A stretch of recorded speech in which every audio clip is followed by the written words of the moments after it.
We've got some cousin drama. What is your relationship like with your cousins, if you have any? This story came June 8th, 2025. So I, 18 female, have always had weird drama with my cousin Casey, 23 female. For some reason, she's always had this bizarre obsession with being in competition with me while loving my older sister, 24 female, like she's God's favorite. No idea why. I gave up trying to figure it out years ago. For context, she lived with us from middle school up until now because of family issues. And even then, she treated me like a punching bag, called me a worthless POS, ugly, and tried to make me feel like nothing. And unfortunately, it worked for a while. I hid under baggy clothes, avoided people, and had zero confidence. Fast forward to junior high, I started finding myself. Made some friends, got a little style, learned makeup from my sister, and got into my 90s baggy clothes but cute era. Casey hated every second of it, claimed that I was copying her. She wore baggy hoodies and sweats and Crocs every day. It got worse when I got a boyfriend. He was 16, I was 15, and she tried to steal him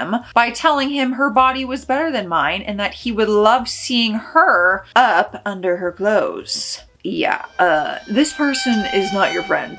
And really, it doesn't have to be family if you don't want them to be. Once you're an adult, you'll understand. My mom had to intervene multiple times while my dad kept telling me to let it go. She's been through a lot. Spoiler alert, she's been through a lot her entire life, according to everyone. I graduated high school early at 16 with honors and college credits. She hated it and called me a dumb prick who wouldn't get far. She didn't even come to my graduation. Meanwhile, she dropped out of college twice. Projection? I think yes. What made it worse was I found out I was pregnant in November and Casey immediately started telling the family I didn't know who the father was and that it could be multiple men, and even told my dad the father was over 31 years old. Remember, she's 18. Mind you, I've been with my boyfriend for 2 years at this point. When no one believed her messy statements, she tried to take the attention off me and got herself pregnant. Now that is competitive to a whole other level, because I would rather lose. No thank you. And yes, she admitted to it. But sadly, she miscarried in February. We were all there for her. I even wore baggy clothes so that she wouldn't feel triggered seeing my bump. Still, every time I have a craving or talked about my pregnancy, she made it about her. She would literally cry at the dinner table because it should have been her. Dramatic, right? That's when I announced my baby's name. She went and got a custom blanket made with the same name, her due date, and the day she miscarried, claiming that I stole the baby name, when the name was my mom's mother's name, who she has no relation to. She is my dad's niece. I kept the name also, by the way.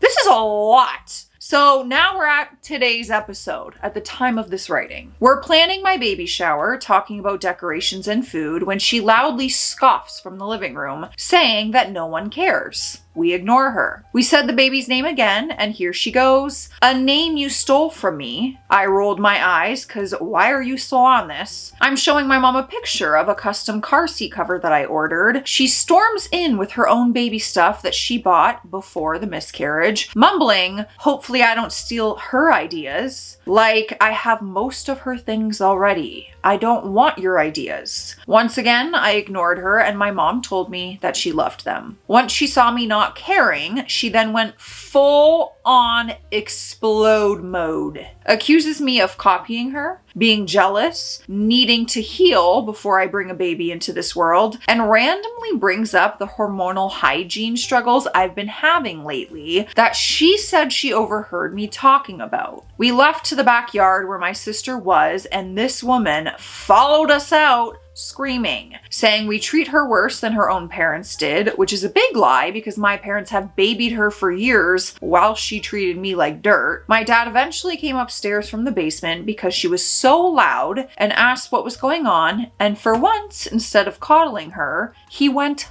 off He straight up said, "Cassie, for God's sake, I love you, but what is your problem? You pick fights constantly, you play victim, and you're not in middle school anymore. If you want to stay here, you need to get your act together. I can't keep doing this with you, or you picking with a teenager who has nothing to do with you." She was shell-shocked. She stormed to her room, packed a bag, and left. Later, she texted me this, quote, "You've won. I can't fight you anymore. You've always ruined my life, even when I was with my parents. You were always the favorite, and I always hated you. You ruin everything for me. And now I kind of feel bad." I didn't respond, and no one has heard from her since. We do have an edit/update that she posted a little bit later on the same post.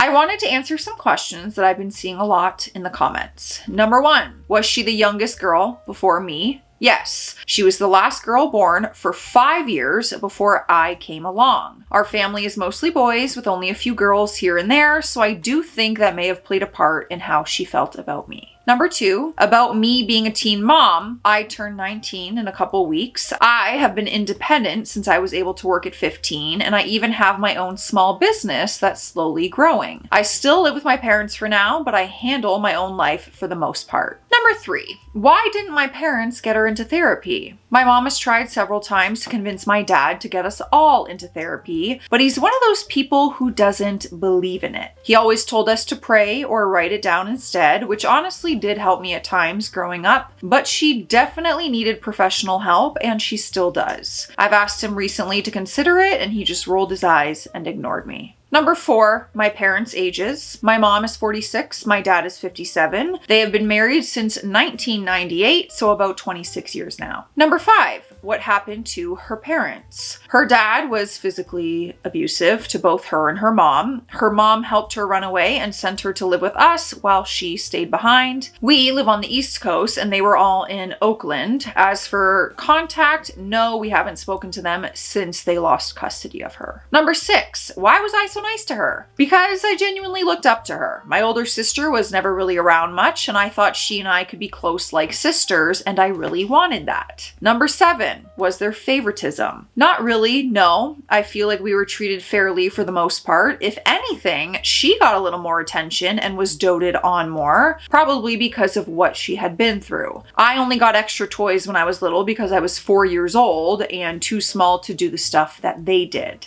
And number 8, where is she now? No one has heard from her since she's left. She blocked all of us, and as far as we know, she doesn't have a job or anywhere stable to go, which honestly makes me nervous because it's likely that she will come back eventually. So we're keeping our eyes open and we are being cautious. Now, let's check out some of the top comments. What are people asking and feeling in the current moment? Someone commented and said, I would strongly advise you to go low contact or no contact with this loony bin. She needs professional help and her jealousy sounds strong and has been for years in the making. I would not trust her alone with the baby, let alone you. I would not be surprised if she got violent, in my opinion. Stay far away from her, OP.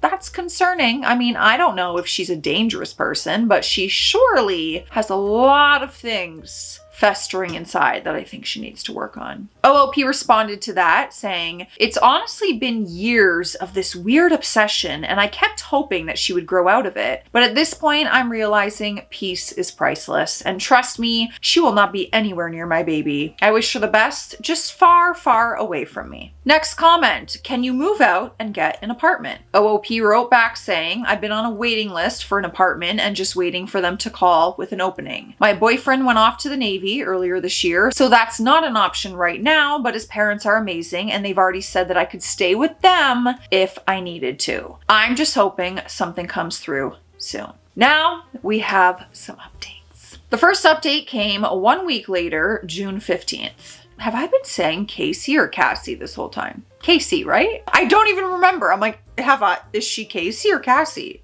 Casey, I hope. Casey ended up coming back about 2 days later, drunk and higher than ever. It was around 1 a.m. Ooh. I was asleep, but apparently my parents were still up watching a movie when she came in. My dad, who is a recovering alcoholic and has been sober since I was 14, was furious and disappointed. They tried to sit her down to talk, but she just cried and said she was tired and wanted to lay down. So they let her go upstairs. A little while later, my parents stepped outside to the back patio for a smoke break. Yes, both of them smoke occasionally. And of course, while they were outside and out of earshot, Casey came to my room. I woke up to her trying to open my door. Thankfully, it was locked. She started whispering, shouting for me to open it, calling me a POS and saying that we needed to talk. Yeah, see, if you're trying to have a conversation and get me to do something, calling me a POS is not gonna get you what you want. I am not opening the door for someone who is saying that.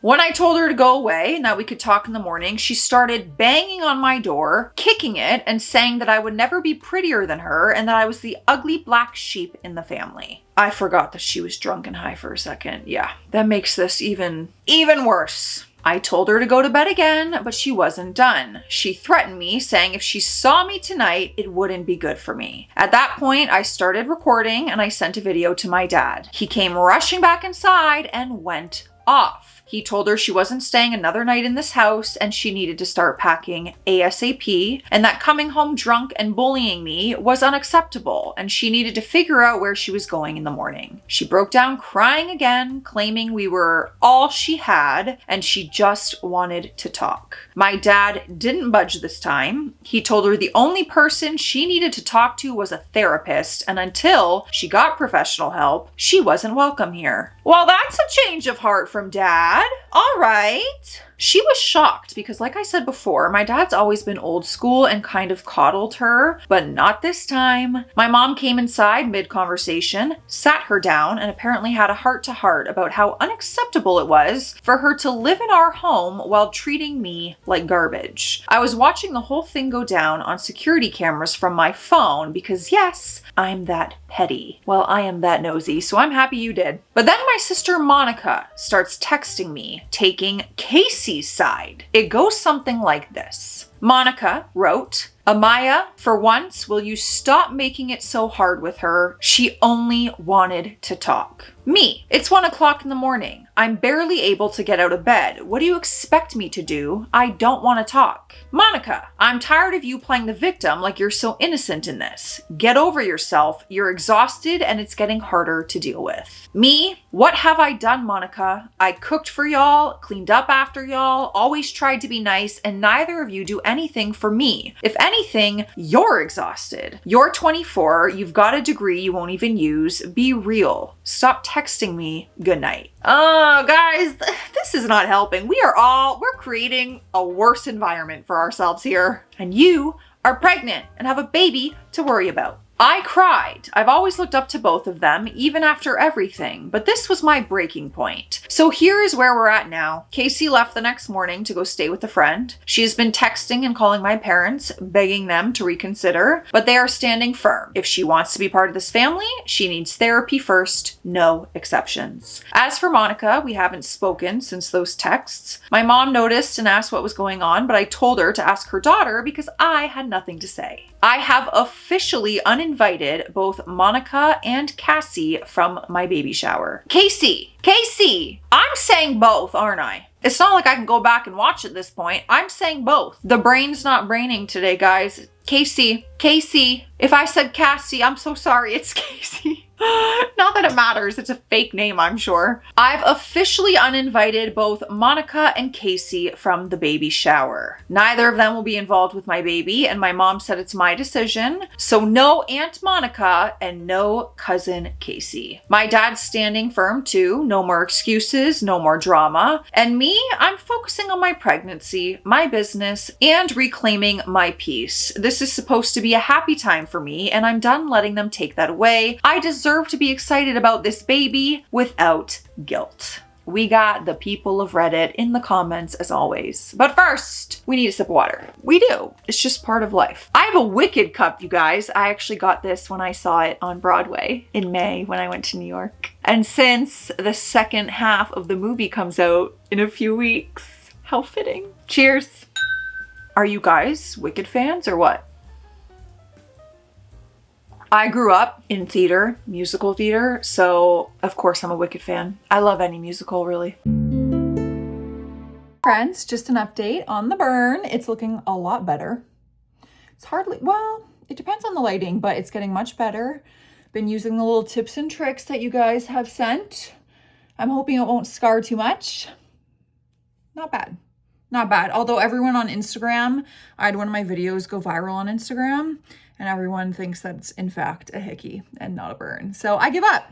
All right, so someone commented, glad your father woke up to what Casey has been doing. As for your sister, just stay away from her. Put her on red, don't answer calls. Keep your baby away from these toxic girls. OOP responded saying, I am also relieved my dad finally saw the truth about Casey, and you're right about my sister too. I'm done giving her chances. From now on, it's silent. My baby deserves to grow up surrounded by love, not toxic drama. Next comment. It appears it's not just Casey. I think OP's sister and Casey have held a years-long campaign of jealousy, hate, and resentment for OP. It's just that Casey took it to the next level. I wouldn't trust either of them. They sound capable of harming OP and her baby. OOP wrote back saying, honestly, I think you're right. Looking back, there were so many little things that didn't feel right, and now it all makes sense. It wasn't just Casey, but my sister being a part of it too. I don't trust either of them anymore, and they won't have access to me or my baby. I'm choosing peace and safety for us from here on out. It doesn't help either that Casey and Monica are close in age. I find, especially when you're younger, it's so easy to like gain up when you have someone closer in age. When I was young, my sisters, you know, I was like the oddball out because I was annoying. Like, I'm gonna say it. I was the annoying little sister. So I just feel like it's naturally easier for them to like gain up on the younger one, but we love each other now. Yeah, we do.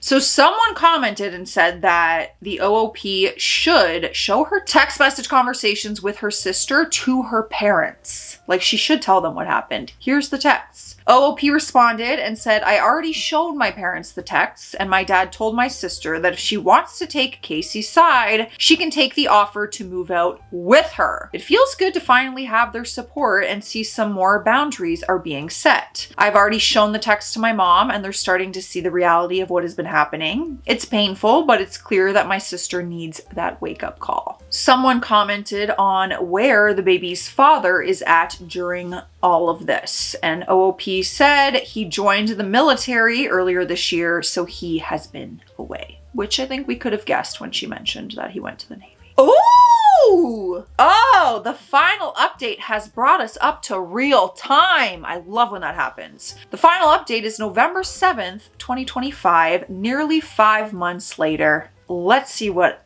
ended up happening. My baby shower went beautifully and full of love, laughter, and zero drama, thankfully. Everyone who came was genuinely happy for me. My mom, dad, and a few close friends really showed up and made it feel special. Monica and Casey didn't come, obviously, but here's the kicker. They moved out together shortly after everything went down. Wow. All right.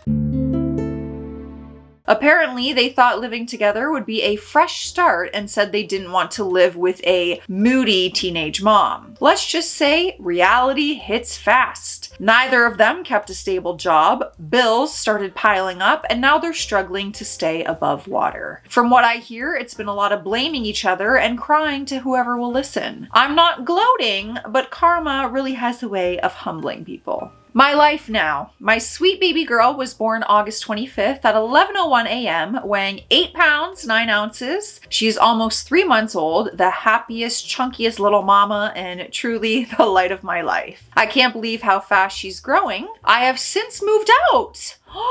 Yay! And got my own place with my boyfriend, now fiance.